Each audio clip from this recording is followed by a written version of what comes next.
ini Tuhan, kami juga rindu untuk mendengarkan satu perkataan Tuhan, yaitu perkataan-perkataan yang besar, sehingga kami boleh menjadi pribadi yang mengalami perkara-perkara yang besar.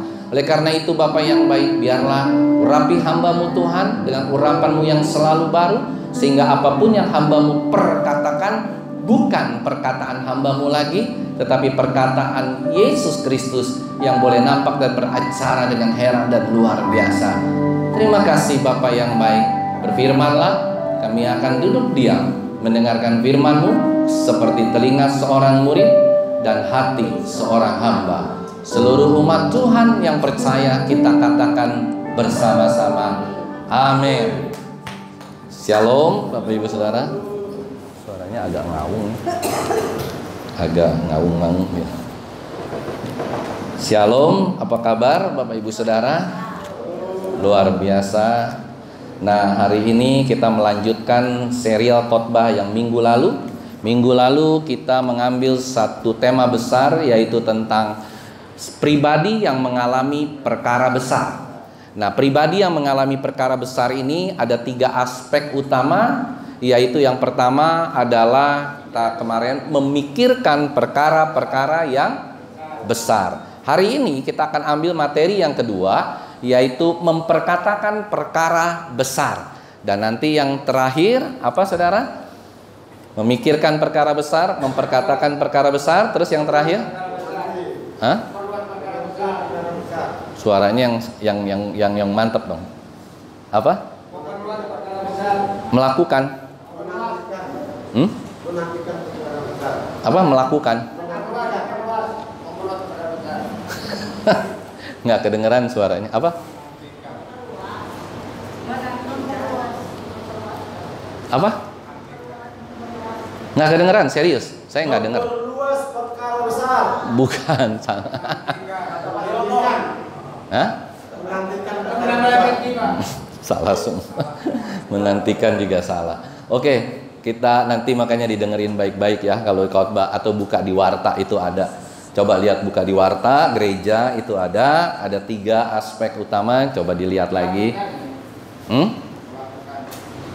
Bukan, salah. Yaudah, kita lanjut saja. Nah, hari ini kita akan melihat tentang memperkatakan perkara besar.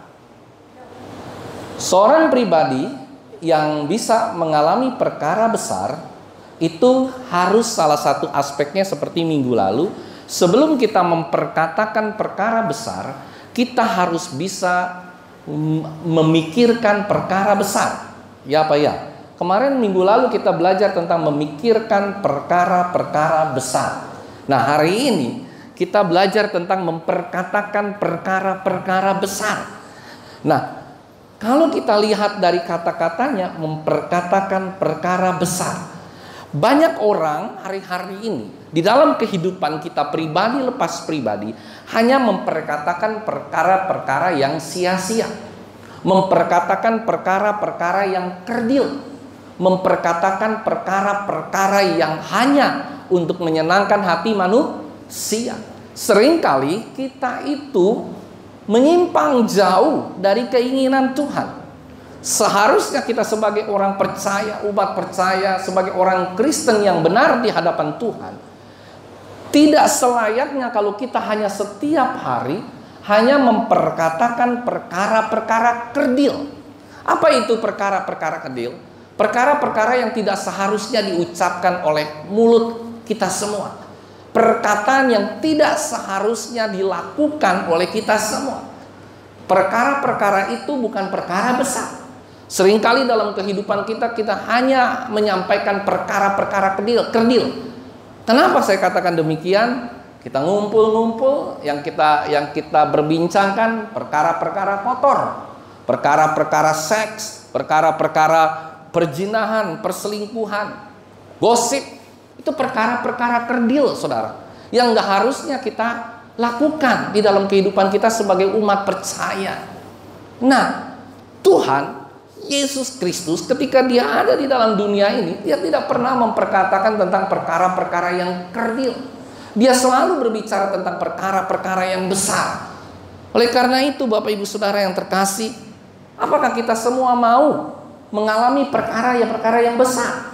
Kalau kita mau mengalami perkara yang besar, yang pertama yang saya sudah sering katakan minggu lalu, kita harus memikirkan perkara-perkara besar.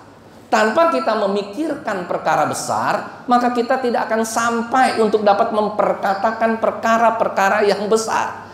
Yang tadi saya bilang, seringkali kita memperkatakan perkara-perkara kerdil gitu ya, perkara-perkara yang hanya berputar-putar pada di situ saja. Berdebat yang tidak ada juntrungannya, ya kan? Berdebat yang tidak ada fakta dan buktinya, berdebat yang hanya debat kusir. Kalau kita sering bilang, bahkan pasangan suami istri, ibu dengan anak, bapak dengan anak, seringkali bertengkar dengan hal-hal yang debat kusir saja. Jadi bukan perkara-perkara besar, bukan perkataan besar yang seharusnya itu dapat diucapkan di dalam kehidupan kita pribadi lepas pribadi. Dalam keluarga kita harus mengucapkan perkara-perkara besar, memperkatakan perkara-perkara besar. Ada haleluya. Bukan perkara-perkara ketakutan, bukan perkara-perkara besok nggak bisa makan, bukan perkara-perkara yang seperti itu. Dan realitas memang seperti itu.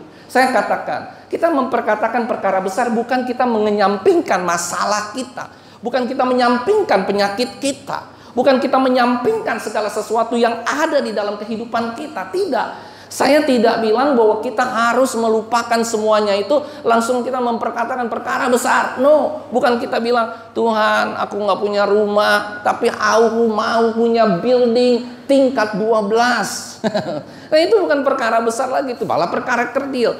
Yang saya mau katakan di sini adalah bagaimana kita bisa terlatih di dalam kehidupan kita sehari-hari. Kita memperkatakan perkara-perkara besar. Bukan hanya mengoprek-aprik perkara-perkara kecil sekali, dan itu pun seringkali belum tentu terbukti kebenarannya.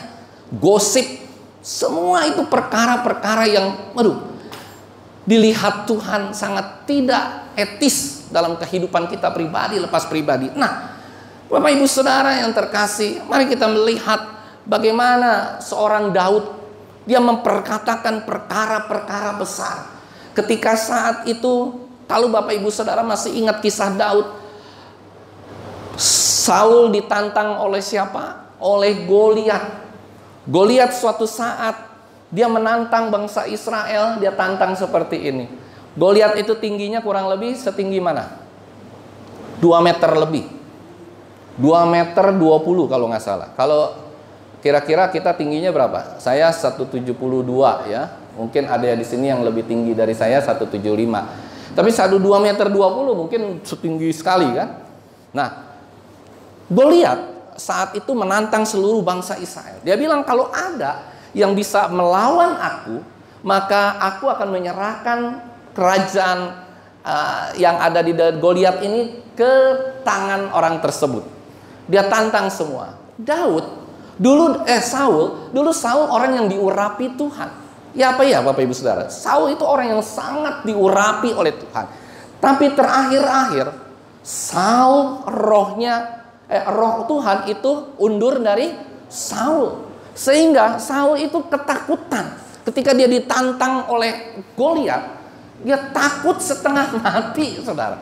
Sampai baju jirahnya semuanya ditaruh di dalam gudang. Dia tidak berani menghunus pedang melawan Goliat. Dia ketakutan kayak tikus mau dibunuh. Dia takut sekali, Saudara. Sehingga tidak ada seorang pun sampai suatu saat, ya ini saya hanya mengilustrasikan. Sampai suatu saat Goliat bilang begini, oke, saya tunggu. Kalau tidak sampai hitungan ke-10, sampai tidak ada, berarti negara ini jadi milikku. Dia hitung mundur, Saudara. 10, 9, 8, ada nggak nih yang muncul nih? 7, 6, 5, 4, 3. Pas hitungan kedua, langsung datanglah si Daud. Guju. Saya langsung diketawain sama siapa? Goliat. Goliat tertawa, terkekeh-kekeh. Dia seperti melihat Mike Tyson melawan Pak Yono. Lah, Iya kan? Coba kalau Mike Tyson melawan Pak Yono, menang siapa kira-kira? Menang siapa Pak? Oh Pak Yono. Kata Pak Thompson menang Pak Yono. Menang ya. Nah, terus habis itu Daud. Makanya ada kata-kata ini, coba kita lihat. Ini dicengin habis si Daud, saudara. 1 Samuel 17 ayat 44. Coba kita baca nih. Waduh, kurang ini ya, apa benar-benar luar biasa nih si Goliat. Berapa tadi? 1 Samuel. Sorry ya, mata sudah agak ini. 1 Samuel 17 ayat 23 ya. 44, sorry. Nah, si ini langsung bilang begini, si siapa namanya? Si Goliat. Pula orang Filistin itu berkata kepada Daud, dia bilang apa saudara? Hadapilah aku. Udah pada ketemu belum? Maka, waduh, kan kurang asam nih saudara. Maka aku akan memberikan apa? Dagingmu kepada burung-burung di udara dan kepada binatang-binatang di padang. Kalau saudara dibilang begitu, kira-kira gemeteran nggak? Waduh. Kalau Mike Tyson bilang begini, sebelum hitungan ketiga, Pak Yono sudah ambruk, ya kan? Baru ditonjok sekali, 2 kali, 3 kali langsung KO. Tapi Daud punya prinsip begini. Daripada WO, saudara tahu WO nggak? Kalah sebelum bertanding. Lebih baik KO. Gimana Pak Yono? Ya kan kalau lawan Mike Tyson langsung KO atau WO? Saya tahu Pak Yono ambil WO dulu dah katanya. Nah, saudara, langsung Daud menjawab luar biasa. Lihat ayat 45, 46, 47. Ini kita lihat perkataan-perkataan yang dahsyat, besar dan luar biasa dari seorang Daud. Ayat 45 nih ya. Daud berkata, tetapi Daud berkata kepada seorang Filistin itu, nah si Goliat itu ya, engkau mendatangi aku dengan pedang dan tombak dan lembing, tetapi aku mendatangi engkau dengan nama Tuhan semesta alam, Allah segala barisan Israel yang kau tantang itu. Nah, dibilang lagi saudara, ayat 46. Hari ini juga Tuhan akan menyerahkan engkau ke dalam tanganku. Wah, dan aku akan mengalahkan engkau dan memenggal kepalamu dari tubuhmu. Hari ini juga aku akan memberikan mayatmu. Wah, dan mayat tentara orang Filistin kepada burung-burung di udara dan kepada binatang-binatang liar, supaya seluruh bumi tahu bahwa Israel mempunyai apa saudara? Allah. Ayat 47. Saya baca satu kali lagi ayat. Dan supaya segenap jemaah ini tahu bahwa Tuhan menyelamatkan bukan dengan pedang. Nah itu perhatikan. Dan bukan dengan lembing, sebab di tangan Tuhanlah pertempuran, dan ia pun menyerahkan kamu ke dalam tangan Ini bukan pernyataan perang. Ada haleluya. Ini bukan pernyataan berantem. Ini bukan pernyataan debat kusir. No. Ini adalah pernyataan kemenangan. Perkataan kemenangan. Yang percaya katakan amin. Daud tidak memperkatakan, oke, kalau kamu begini, aku begitu. Kan kalau kita berantem selalu begitu. Ya kan? Ini bukan pernyataan perang, tapi pernyataan kemenangan dari seorang Daud. Dan akhirnya saudara, dia bilang, aku akan menyerahkan, aku akan memenggal kepalamu. Padahal kalau kita lihat hitung-hitungan Daud itu begitu imut-imut, kemerah-merahan. Dia tidak punya apa-apa, dia tidak punya alat-alat, dia hanya punya alat apa saudara? Ketepel, ya kan, kalau zaman sekarang itu ketapel. Nah saudara yang terkasih, lihat hasil akhirnya. Kita nggak usah bicara tentang detailnya lagi, tetapi kita lihat hasil akhirnya. Hasil akhirnya Daud menang atau kalah? Daud akhirnya menang. Karena apa saudara? Karena perkataan-perkataan Daud itu besar. Yang percaya katakan amin. Kita sebagai orang-orang percaya juga seharusnya begitu. Bukan memperkatakan perkataan-perkataan sombong. Beda saudara. Perkataan-perkataan sombong itu kerdil. Perkataan-perkataan yang tidak berguna dalam kehidupan kita. Kalau saudara seringkali WhatsApp, seringkali ada di dunia media sosial, saudara seringkali ngebully orang, ya kan, menanggapi orang, bilang orang begini, bilang orang begitu. Itu perkataan-perkataan kerdil. yang gak ada gunanya. Ada haleluya? Gak ada gunanya. Yang harus saudara lakukan adalah kalau saudara pun mau men-WhatsApp orang, kasih tahu, oh ya seperti ini nih, perkataan-perkataan besar, menampilkan perkataan-perkataan positif, bukan perkataan-perkataan negatif. Yang makin berdebat makin negatif, makin berdebat makin negatif, akhirnya berantem saudara. Akhirnya saudara masuk ke dalam kandang polisi hanya gara-gara perkataan-perkataan yang kerdil. Ya kan, banyak sekali sekarang terjadi di sosial media perkataan-perkataan kerdil yang akhirnya dua-duanya masuk penjara. Perkataan-perkataan ini tidak boleh ada dalam kehidupan umat percaya. Yang percaya katakan amin. Nggak boleh ada. Itu perkataan-perkataan gosip, perkataan-perkataan seks, perkataan-perkataan selingkuhan, perkataan ini, perkataan itu. Walaupun kelihatannya saudara suka, kelihatannya dipleset-plesetin kayaknya enak, padahal itu bukan perkataan-perkataan yang benar. Itu perkataan kerdil, perkataan-perkataan yang tidak sesuai dengan kehendak Tuhan, perkataan yang jauh dari orang Tuhan punya standar. Oleh karena itu hari ini kita jadi semakin mengerti saudara, bahwa ternyata perkataan-perkataan besar ini itu sangat dibutuhkan. Dan kalau kita lihat saudara, Tuhan Yesus waktu mengalahkan iblis, 3 kali dia perkataan-perkataannya itu perkataan-perkataan besar. Ada haleluya? Apa yang iblis katakan? Perkataan-perkataan besar. Apa yang Yesus katakan? Firman. Kedua, firman. Ketiga, firman. Akhir dia bilang, "Enyahlah engkau iblis." Itu perkataan besar. Beda kan? Kalau kita dicobain iblis, apa yang kita lakukan? Kita ribut, kita berantem, kita ini, kita itu, ya kan? Dicobain iblis, akhirnya kita ribut sama keluarga, kita ribut sama teman, kita ribut sama orang tua, kita ribut kiri, ribut kanan. Padahal yang seharusnya kita perkatakan, "Enyahlah engkau iblis."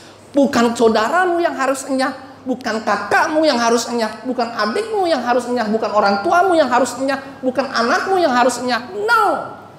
Itulah sebenarnya seringkali terjadi dalam kehidupan kita, salah kaprah. Sehingga perkataan-perkataan ini, perkataan-perkataan yang sangat-sangat membuat kita tidak tampil dengan baik. Lewat perkataan kita itu akan terjadi. Yang percaya katakan amin. Lewat perkataan-perkataan itu seringkali seperti misalnya, kan Tuhan juga bilang, nanti saya akan bahas, Tuhan bilang, kalau engkau memperkataan, engkau mengaku dengan mulutmu, engkau mengaku dengan lidahmu bahwa Yesus Kristus adalah Tuhan, maka engkau akan diselamatkan. Itu perkataan. Engkau harus mengaku dengan mulutmu. Oleh karena itu Bapak Ibu Saudara yang terkasih, hari ini mengapa kita harus memperkatakan perkara-perkara yang besar, memperkatakan kata-kata yang besar. Ada 3 hal yang akan saya bahas hari ini. Yang pertama, alasannya kita harus memperkatakan perkara yang besar karena perkataan itu menunjukkan keterbukaan kita. Yang percaya katakan amin. Perkataan itu menunjukkan keterbukaan kita. Yang kedua, perkataan itu menunjukkan apa saudara? Keyakinan kita. Dengan perkataan itu kita harus yakin. Yang ketiga, perkataan itu menunjukkan kepedulian kita. Ada haleluya, kepedulian kita. Oleh karena itu 3 alasan inilah yang harus kita mengerti mengapa kita memperkatakan perkara-perkara yang besar, memperkatakan perkataan-perkataan yang besar dalam kehidupan kita. Oleh karena itu jangan sia-siakan perkataan-perkataan kepada Tuhan. Ya kan, jangan pernah kita khawatir dan kita takut tentang perkataan-perkataan Tuhan kepada Tuhan. Seperti kita berdoa kepada Tuhan. Ya, misalnya begini. Saudara lebih setuju mana? Kalau saudara berdoa sama Tuhan, hanya berdua sama Tuhan, saudara akan berkata-kata atau saudara diam saja? Halo? Walaupun orang bilang silence is gold, diam itu emas. Tapi ketika saudara berdoa kepada Tuhan, saudara harus memperkatakan sesuatu. Karena perkataan itu adalah keterbukaan kita kepada Tuhan. Ada haleluya. Kita harus terbuka sama Tuhan. Tuhan, aku ini begini Tuhan. Tuhan, setiap malam hari mungkin kau mohon, kau minta ampun sama Tuhan. Tuhan, aku udah dosa Tuhan, hari ini aku udah memperkatakan perkara-perkara yang jelek. Katakan sama Tuhan, Tuhan, ampuni aku Tuhan. Aku telah melawan orang tuaku, aku telah melawan guruku, aku telah melawan orang, mungkin suami dan istri, aku telah menyakiti istriku dengan perkataanku. Engkau terbuka sama Tuhan pada malam hari, bukan hanya diam-diaman saudara, bukan hanya sama Tuhan, ya udah oke. Tuhan itu perlu untuk melihat kata-kata kita, walaupun dia sudah tahu. Tuhan sudah tahu nggak sebelum saudara berdoa? Tahu. Tapi dia rindu saudara untuk dapat mendengar suara kita. Dia tuh sangat rindu ketika dia mendengar keterbukaan kita.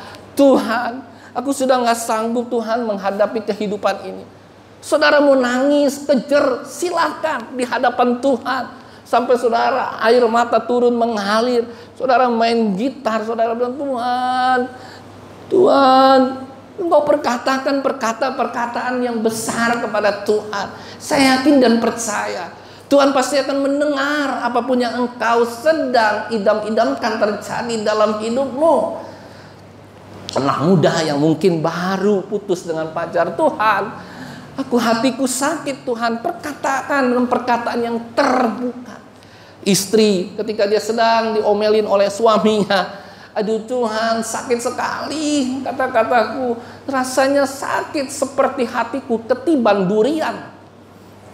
Hancur hancur hatiku. Engkau harus memperkatakan perkataan yang terbuka, karena ketika kita memperkatakan perkataan yang terbuka ini kepada Tuhan, inilah unsur keterbukaan yang Tuhan tunggu-tunggu dalam kehidupan kita. Ada haleluya. Bahasa itu menunjukkan kita pribadi. Dalam bahasa itu Tuhan tahu orang ini benar, orang ini tidak benar. Walaupun Tuhan tahu dia benar atau tidak benar, tetapi dia mau supaya kita memperkatakan perkataan-perkataan, berdoa saudara sama Tuhan. Karena perkataan-perkataan yang besar ini bukan hanya mengklaim sama Tuhan, Tuhan saya mau begini dalam nama Yesus, saya klaim mobil ini akan menjadi milikku. Itu perkataan besar? No. Saudara, saya klaim istrinya teman saya menjadi istriku. Ada haleluya. Itu perkataan-perkataan kerdil, bukan perkataan besar. Perkataan besar itu menunjukkan satu faktor inti, yaitu mengandung kebaikan. Ada haleluya. Perkataan yang besar itu mengandung kebaikan. Perkataan yang kerdil itu mengandung kejahatan, mengandung hati yang tidak senang, mengandung dendam, mengandung kekesalan. Jadi kalau saudara berkata-kata, bego lu, monyet lu, otak lu di mana? Itu perkataan-perkataan kerdil. Itu perkataan kesal. Itu perkataan yang mengandung apa saudara? Kejahatan. Itu bukan perkataan-perkataan besar. Itu memalukan kita sebagai anak Tuhan. Orang tua sama anak sering mungkin memperlakukan, bodoh kamu, ini no. Perkataan-perkataan kerdil yang semacam ini yang Tuhan tidak mau. Di dalam keterbukaan kita harus memperkatakan perkataan-perkataan yang besar sama Tuhan. Tuhan, ampuni saya Tuhan. Tuhan, aku telah berdosa. Itu perkataan besar. Tuhan, aku mau Tuhan, aku saat ini belum punya rumah. Aku rindu Tuhan, saat ini aku masih kontrak. Aku mau punya rumah Tuhan. Boleh perkataan-perkataan besar, tapi tidak usah sesumbar kiri kanan depan belakang. Engkau tengking dalam nama Yesus, rumah ini besok menjadi milikku, mobil ini. Itu bukan perkataan. Jadi hati-hati saudara. Antara iman dan perkataan ini harus benar-benar kita bisa blok. Kita harus bisa pisahkan. Karena banyak sekali sekarang pengajaran-pengajaran antara perkataan besar langsung diimplementasikan dalam nama Yesus, dalam nama Yesus, dalam nama Yesus, dalam nama Yesus. Itu perkataan kerdil yang mengandung faktor kejahatan, iri hati, dendam, kekesalan. Seakan-akan kita beriman, tapi sebenarnya kita iri hati. Seakan-akan kita beriman untuk dapat mendapatkan mobil yang terbaik, padahal kita iri orang itu punya mobil, kita tidak. Ada haleluya. Itu saudara, hati-hati, hati-hati, hati-hati. Please be careful. Jadi saudara bisa memperkatakan perkara-perkara yang besar, perkataan-perkataan besar sama Tuhan. Keterbukaan. Karena dibilang kan waktu saya masih belajar menjadi PDPK, PDM, pendeta penuh, dia bilang keterbukaan adalah awal dari pemulihan. Saudara, ketika kita terbuka sama Tuhan, ketika kita terbuka sama siapapun, maka Tuhan akan memulihkan hidup kita. Status kita itu bisa terlihat dari ucapan dan kata-kata kita. Kita jujurkah? Kita berlaku tidak benar? Apa yang kita sering perkatakan itu sebenarnya ada di dalam perbendaharaan hidupmu, hatimu. Ya apa ya saudara? Kalau yang kau ucapkan setiap hari hanya kebun binatang, berarti hatimu itu semuanya kebun binatang. Kalau preman gitu kan, mata lu di mana? Otak lu di mana? Itu preman itu. Itu bahaya sekali saudara dalam hidup ini. Itu preman-preman, berkataannya begitu. Jadi hatinya hati preman, hatinya hati sok jago, hatinya hati sok hebat, sok luar biasa. Hati Bapak Ibu Saudara, saya hanya ingin kita belajar hari ini. Perkataan yang ditunggu oleh Tuhan adalah perkataan kita soal Tuhan. Perkataan kita ketika kita meminta sama Tuhan dengan keterbukaan kita minta, Tuhan, kalau aku diberkati. Kan banyak tuh orang yang sering janji seperti itu. Ya apa ya? Kalau aku diberkati Tuhan, aku punya mobil, aku akan mengajak teman-teman segerejaku. Tuhan, kalau aku punya uang, Tuhan, kalau aku sudah punya uang sekian, dari aku susah, aku akan membantu gereja. Buktinya tidak terlaksana. Tuhan, kalau aku memiliki lebih dan lebih, maka aku akan memberikan kepada orang-orang susah, fakir, miskin, semua tanpa perlu kita kenal orangnya. Orang yang bisa memberi yang murni adalah ketika dia memberi kepada orang tanpa ada perasaan bahwa dia berjasa untuk memberikan pemberian itu kepada orang lain. Yang percaya katakan amin. Dan kalau kita bisa memberi, berilah kepada orang yang tidak akan bisa membalas pemberian kita. Yang percaya katakan amin. Contoh, saudara beri orang yang miskin semiskin-miskinnya. Saudara bisa beri ke gereja, itu tidak akan pernah orang itu bisa membalas. Tidak akan pernah bisa gereja membalas. Tidak akan pernah. Yang akan pernah bisa membalas adalah Tuhan. Dan jangan juga dipatri dalam pikiran kita bahwa ketika kita memberi, Tuhan akan memberi 100 kali lipat. No, pengajaran sesat. Ada haleluya saudara. Jadi perkataan-perkataan yang mengandung keterbukaan ini sungguh kita harus tahu. Coba kita lihat satu ayat, pengakuan karya salib. Roma 10 ayat 9 sampai 10. Coba kita lihat. Nih, perkataan apa ini? Coba kita lihat. Bukan perkataan-perkataan biasa, saudara. Ya. Roma 10 ayat 9 sampai 10. Demikian firman Tuhan. Sebab jika kamu mengaku dengan mulutmu bahwa Yesus adalah Tuhan dan percaya dalam hatimu bahwa Allah telah membangkitkan dia dari antara orang mati, maka kamu akan diselamatkan. Dengan apa saudara? Mulutmu engkau mengaku.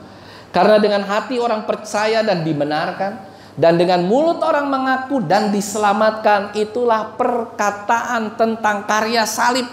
Pengakuan kita yang jujur sama Tuhan, itu yang Tuhan butuhkan dalam kehidupan kita. Yang percaya katakan amin saudara. Tuhan perlu itu semua dalam kehidupan kita. Kita harus mengaku dengan mulut kita. Karena itulah Tuhan berikan kita mulut. Ada amin saudara. Kalau saudara pikir baik-baik ya, kenapa Tuhan memberikan kita mulut?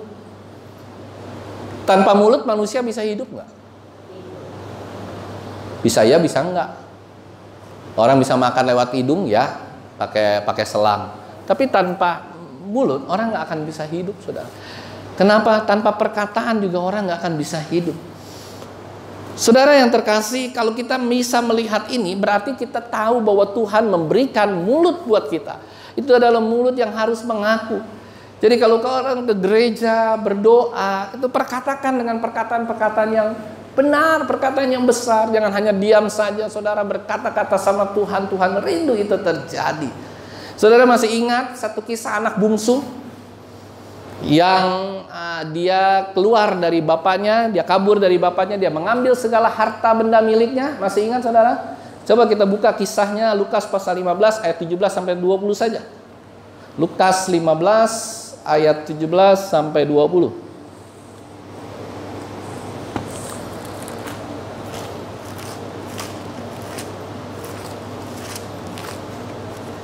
Lukas 15 ayat 17 sampai 20. Apa yang firman Tuhan katakan? Lalu ia menyadari keadaannya, katanya, betapa banyaknya orang upahan Bapakku yang berlimpah-limpah makanannya, tetapi aku di sini mati kelaparan. Ini si bungsu, saudara. Aku akan bangkit dan pergi kepada Bapakku dan berkata kepadanya, Bapak, aku telah berdosa terhadap sorga dan terhadap Bapa. Terus dikatakan lagi apa? Aku tidak layak lagi disebutkan anak Bapa. Jadikanlah aku sebagai salah seorang upahan Bapa. Ayat yang terakhir 20. Maka bangkitlah ia dan pergi kepada bapaknya. Ketika ia masih jauh, ayahnya telah melihatnya, lalu tergeraklah hatinya oleh belas kasihan. Ayahnya itu berlari mendapatkan dia, lalu merangkul dan mencium dia. Saudara, inilah perkataan yang jujur dari si anak bungsu. Anak sulung berkata begini sama bapaknya, Bapak, mengapa engkau terima lagi anak ini? Anak ini sudah tidak ada haknya sudah diambil semua. Dia sudah berfoya-foya, dia sudah mungkin pesta seks, dia mungkin sudah pesta pora di luar. Ya apa ya saudara? Dia bilang sama bapaknya, Bapak ketika dia kembali ke sini, maka dia tidak boleh lagi menjadi anak Bapak. Dia sudah hilang bagiannya dari Bapak. Ya apa ya? Sudah tidak ada lagi bagiannya. Bapaknya bilang apa? Masih ada bagian. Anaknya bertanya lagi, anak sulung kedua kali dia bertanya, Bapak, bagiannya sudah tidak ada Bapak. Di dalam rumah harta semua sudah dibagi saya dan dia. Dia sudah mengambil bagiannya, dia sudah menghabisi bagiannya. Bapaknya bilang apa? Anak sulungku, dia masih punya bagian. 3 kali ditanya, bapaknya jawab. Yang terakhir bapaknya jawab apa saudara? Yang terakhir bapaknya jawab seperti ini. Anak sulungku, memang dia sudah tidak ada bagian lagi, tetapi bagianku yang aku akan berikan kepada anak bungsuku. Dahsyat saudara. Lewat keterbukaan anak ini, dia masih Tuhan yang kita sembah, Bapa yang baik ini masih dapat memberikan berkat buat kita semua. Yang percaya katakan amin. Sekalipun kau sudah menggondol semua, sekalipun kau sudah keluar, sekalipun engkau sudah tidak lagi peduli dengan Tuhan kita Yesus Kristus, tapi ketika engkau bertobat, balik kepada Bapa di surga, dia dengan senang hati, dia akan menerima kita dengan segala keterbukaan kita. Makanya itu manusia itu harus terbuka, saudara. Terbuka seterbuka-bukanya. Banyak orang gagal, itu karena tidak terbuka sama Tuhan. Banyak orang nyungsep hidupnya, banyak orang tidak berhasil hidupnya, hanya gara-gara dia tidak pernah terbuka sama Tuhan. Ketika kita terbuka sama Tuhan, mungkin kita gagal. Hari ini gagal, tahun besok gagal, tahun besoknya lagi gagal. Coba saudara terbuka sama Tuhan. Kalau masih gagal juga, ya itu adalah pencobaan. Tenang, suatu saat Tuhan akan membuat berhasil. Yang percaya katakan amin. Yang Tuhan butuhkan adalah keterbukaan. Ketika kita terbuka sama Tuhan, mungkin kita anak bungsu yang telah lari dan kabur dari Tuhan, yang gak peduli sama Tuhan. Tapi ketika nanti malam atau setelah selesai gereja ini, atau engkau berdoa di gereja ini, Tuhan ampuni aku Tuhan, Tuhan aku mau kembali menjadi anakmu Tuhan. Saya yakin dan percaya bagian terbesar dari Tuhan dia akan berikan kepada kita semua. Yang percaya katakan amin. Tenang, don't worry.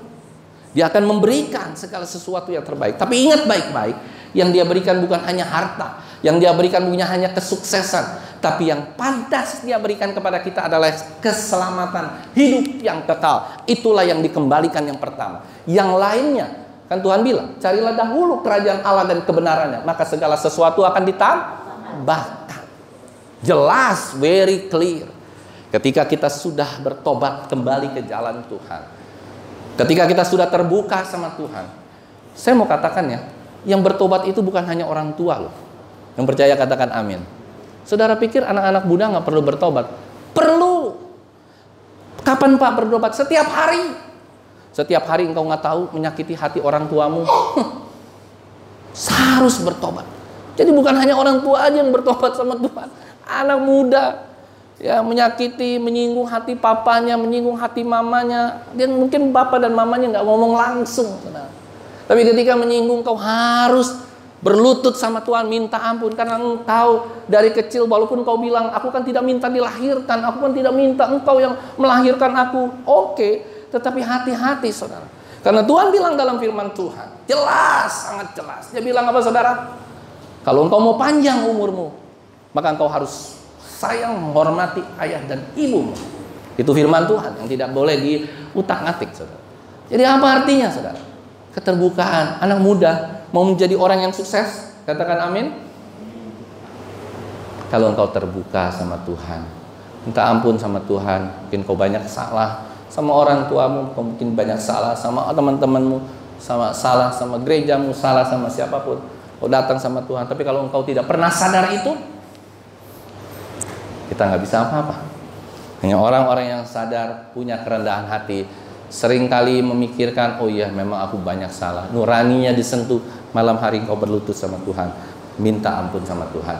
Saya yakin dan percaya masa depanmu akan Tuhan terus pelihara, karena dialah Allah yang seperti Allah anak sulung dan anak bungsu ini.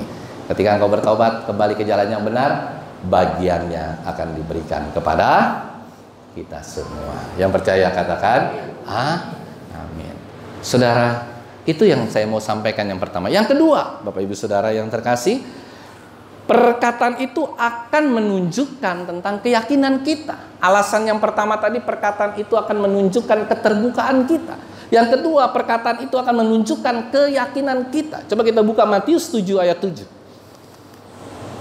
Apa tuh firman Tuhan? Matius pasal 7 ayat 7.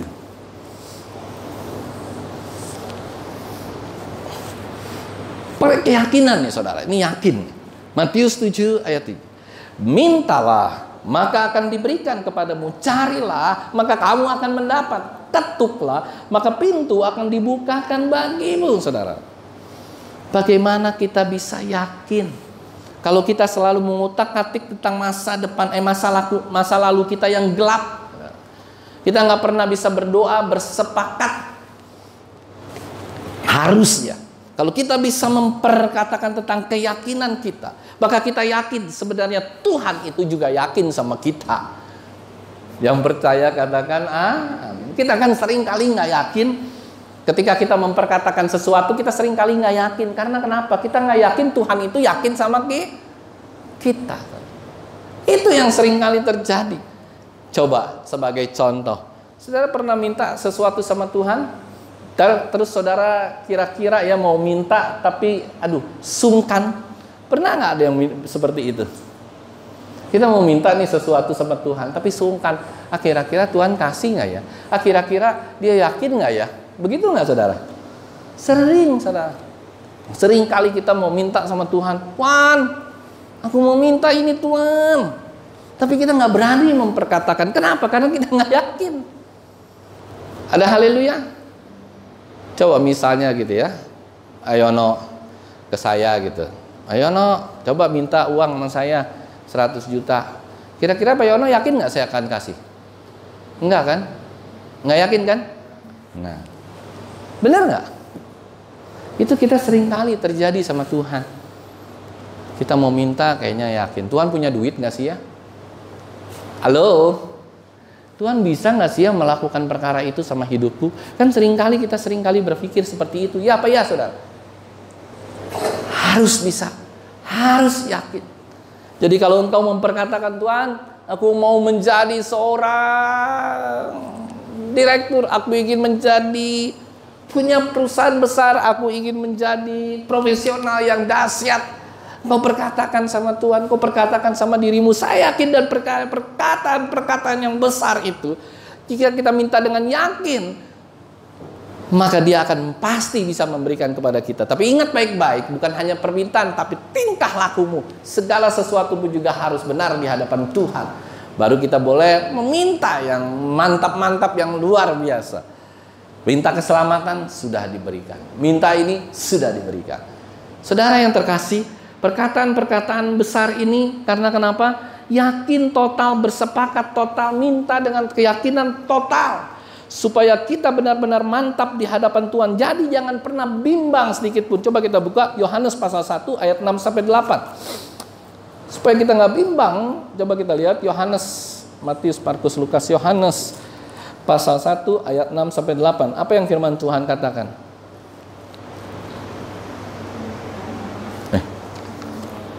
Yakobus pasal 1 ayat 6-8. Soalnya seingat saya Yohanes nggak pernah memperkatakan itu ya. Yakobus.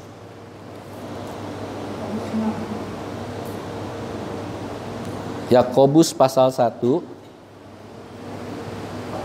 Ibrani Yakobus. Yakobus pasal 1 ayat 6-8. Apa yang firman Tuhan katakan? Hendaklah ia memintanya dalam iman dan sama sekali jangan bimbang. Sebab orang yang bimbang sama dengan gelombang laut yang diombang-ambingkan kian kemari oleh angin. Ayat yang ke-7, orang yang demikian janganlah mengira bahwa ia akan menerima sesuatu dari Tuhan. Ayat yang ke-8, sebab orang yang mendua hati tidak akan tenang dalam hidupnya. Jadi kalau kita meminta sama Tuhan, jangan pernah bimbang. Yakin 100%. Yang percaya katakan amin. Yakin 100%, saudara. Saudara mau apa? Saudara mau minta anak saudara jadi seorang yang hebat? Minta, yakin 100% Tuhan akan berikan. Ada haleluya. Saudara mau minta orang tua saudara seperti apa? Saudara minta dalam doa saudara sama Tuhan. Perkatakan perkataan yang besar. Perkataan-perkataan yang menunjukkan keyakinan saudara. Ada haleluya. Sekarang saya mau tanya, Bapak Ibu Saudara yakin gak masuk surga? Hah? Yakin gak? Kok yakin?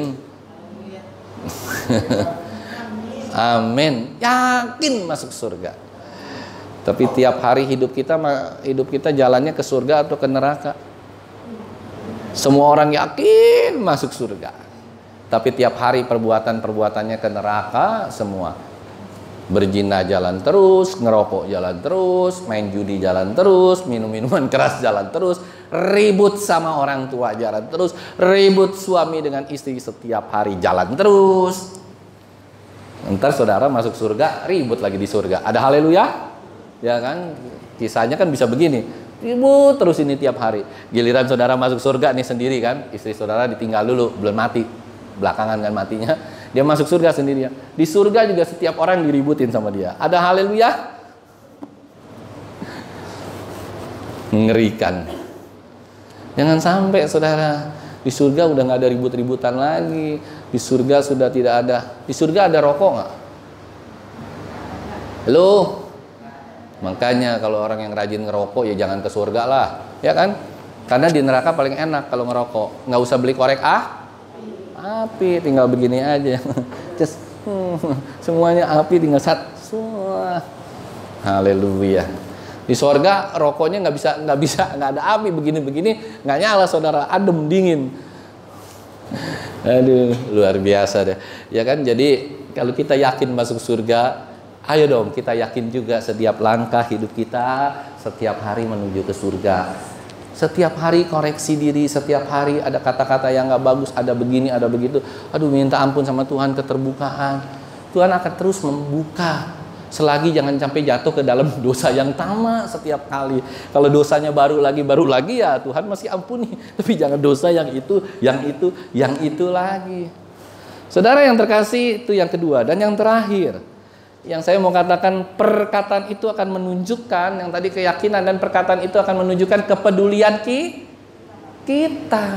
Ayo mulai sekarang kita perkataan-perkataan yang besar. Ketika ada orang teman kita susah, kita berikan dia Kekuatan. Ketika seseorang membutuhkan kita, kita bantu. Jangan kita bilang, oh ini begini, ini begitu, ini begini, kita nggak bantu. Ketika orang membutuhkan kita, kita bantu. 100% dulu saya waktu masih di gereja Pantekosta di Indonesia, di Om Hani Mande, beliau sekarang memasuki 90 tahun, sudah rada-rada pikun juga. Kemarin sempat kita punya grup dan YouTube bareng. Saya lihat Om Hani, aduh, ada ini ya. Dulu saudara, waktu saya di GPDI gitu ya, walaupun mereka punya semua, punya office boy, punya apa, begitu luar biasa. Tapi saya, anak-anak muda, itu nggak, tanpa disuruh, tanpa apa, ada kotor sedikit, ada ini, ada itu. Saya rela, nggak ada bayaran ini itu, nggak ada, saudara, rela. Habis dari doa, habis dari youth, saya kelompok, aduh, saya bersihin, saya ini, bangku saya elap semua dari ujung sampai ujung. Teman-teman saya juga ada yang rela. Dan saya lihat sampai hari ini, saya lihat tuh ya, orang-orang yang malas. Ini bukan berarti menghakimi mereka, tidak. Saya lihat tim youth waktu itu kita ada berapa orang ya? Ada yang satu giliran itu 15 orang ya. Satu youth kita 30 orang. Nah, separoh kita ngerapi-rapin. Saya lihat tuh orang yang dari 15 orang itu 8 orang apa 7 orang nggak pernah peduli. Kadang-kadang dia duduk santai, dia pulang. Ini benar-benar kejadian real dari saya. Kita yang rajin-rajin, dan 7 atau 8 orang yang rajin itu sampai sekarang sebagian jadi pendeta, sebagian gembala sidang, sebagian pendeta biasa, dan sebagian mereka jadi pengusaha yang luar biasa sukses di dalam Tuhan. Serius, tanpa perlu diminta. Di gereja ini pun saya tanpa perlu diminta, seringkali saya bersih-bersihin sendiri. Bukan karena saya seorang gembala, sekalipun saya seorang pengerja, saudara. Suatu saat mungkin ketika saya juga sudah tidak iniin lagi menjadi seorang gembala, saya menjadi seorang pengerja, pendeta di gereja lain, saya akan memaksimalkan kemampuan saya. Bukan hanya berkhotbah, bukan hanya ini, tapi saya mau membantu semua, saudara. Karena apa? Itulah perkataannya mendatangkan kepedulian kita. Orang sakit kita peduli datengin. Orang meninggal juga kita peduli. Orang apalagi lagi susah, kita hibur dengan kata-kata yang baik, saudara. Jadi jangan hanya mengandalkan. Hayo, mari dengan perkataan ini yang menunjukkan kepedulian kita, supaya kita ini, saudara, bukan orang lain yang menilai, Tuhan yang menilai, saudara. Dialah yang sanggup membuat terbuka dalam kehidupan kita. Hanya Tuhan, nggak ada yang lain. Orang tuamu nggak akan bisa bantu. Dan ingat, jangan sombong. Jangan pernah sombong dalam hidup. Ingat baik-baik. Ya, hari ini engkau kaya, 17 detik kemudian engkau bisa miskin. Saudara mau lihat buktinya? Ingat Bu, Pak, kemarin ada gempa di mana? Yang dahsyat di Turki, Pak Yono. Di Turki ada seorang yang kaya raya. Saya lupa namanya siapa, udah umurnya 65. Dia punya 22 building. Waktu gempa itu, dalam hitungan detik, berapa detik? 17 detik atau 18 detik, 22 gedungnya ambruk. Yang tadinya dia kaya, dia punya, kalau di Jakarta mungkin gampangnya dia punya kos-kosan lah ya. Kalau di sana dia punya hotel. Mungkin dia juga punya kos-kosan, saya nggak tahu. Dia punya hotel, punya ini. Dalam satu kali hitungan 17 detik berancur semua. Miskin mendadak. Jangan pernah sombong dalam hidup kita. Kita punya apa-apa segala-galanya hari ini. No. Kita nggak pernah peduli sama orang lain. Jangan pernah sombong. Jangan pernah sok, wah saya punya segala-galanya. Apa hebat ini, hebat. Mengerikan. Saudara harus low profile, harus benar-benar. Karena setiap saya bergaul ya dengan orang-orang bisnis setiap hari ini itu dengan para pendeta, mereka paling tidak senang hanya satu faktor. Orang sombong. Kemarin saya mau ketemu sama Bapak Ibu Saudara, tahu Pak Hendro Priyono? Tahu kan? Mantan kabin dan paling dekat sama ibu. Orangnya pesan hanya satu, manakanya pesan. Kira-kira Bapak grupnya sama ownernya, sama majority shareholdernya orang Cina kan Pak, orang Chinese kan ya. Sombong nggak ya Pak ya? Kalau sombong mending nggak usah ketemu. Maksudnya kata-katanya gitu ya, ngobrolnya. Dia kepingin yang ketemu yang orangnya baik, low profile, rendah hati, nggak usah petang-tang peteng-teng. Kadang kalau orang berada petang-tang peteng-teng, sok hebat, sok luar biasa gitu. Nggak usah saudara. Yang penting adalah kita peduli sama orang, kita menyatakan kepedulian kita, dan ingat baik-baik, setiap apapun yang kita miliki hari ini, asal kita peduli sama orang lain, Tuhan juga akan peduli sama kehidupan kita. Yang percaya katakan amin. Jangan pernah seperti orang di Turki itu sombong, 17 detik dia jadi miskin, orang termiskin di Turki yang tadinya orang cukup berada, ya punya 22 gedung, satu gedung kita anggaplah ya 200 sampai 300 miliar ya Bu, Pak. Kalau kali 22 gedung berapa dia punya? Ayo, 22 kali 300 miliar. Satu gedung 300 miliar atau 400 miliar. Punya 22 berapa? Jo. Kaliin. Berapa triliun, Pak? Berapa? Ya sekitar 6, 7 sampai 10 triliun. Dalam satu hari 17 detik 10 triliun bablas. Hati-hati Bapak Ibu Saudara. Jadi mulai hari ini ayo kita lebih serius sama Tuhan. Kita memperkatakan perkata yang besar dengan alasan adalah kita memperkatakan perkara yang besar untuk keterbukaan kita, untuk kepedulian kita, bahkan kita memperkatakan perkara yang besar untuk kita bisa meyakinkan tentang keyakinan kita, sehingga hidup kita boleh seturut dengan Tuhan, karena Tuhan Yesus juga sama. Dia orang yang rendah hati, dia orang yang yakin, seyakin-yakinnya ketika dia memperkatakan. Masih ingat waktu Tuhan Yesus perkatakan apa? Hari ini juga pohon ara tidak berbuah, dia langsung angus, dia langsung mati hari itu juga. Perkataan kembali.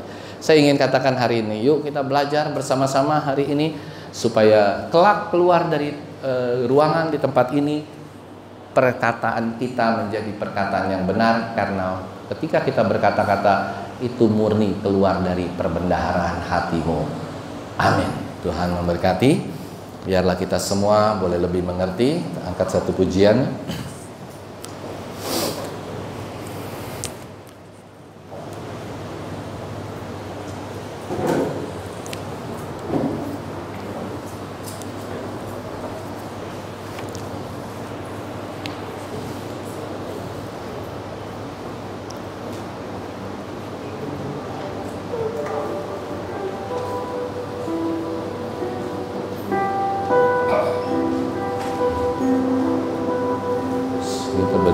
Terima kasih Bapa yang baik. Kalau hari ini Tuhan kami sudah belajar tentang memperkatakan perkataan yang besar, biarlah kami semua hari ini boleh sadar sesadar-sadarnya. Kami minta ampun sama Tuhan kalau kami sering memperkatakan perkara-perkara yang kerdil, perkara-perkara yang jahat yang kami sering sampaikan setiap hari dalam kehidupan kami. Ampuni kami Tuhan. Biarlah kami boleh kembali ke jalan Tuhan seperti anak bungsu yang akhirnya mendapat bagian di dalam kerajaan yang kekal.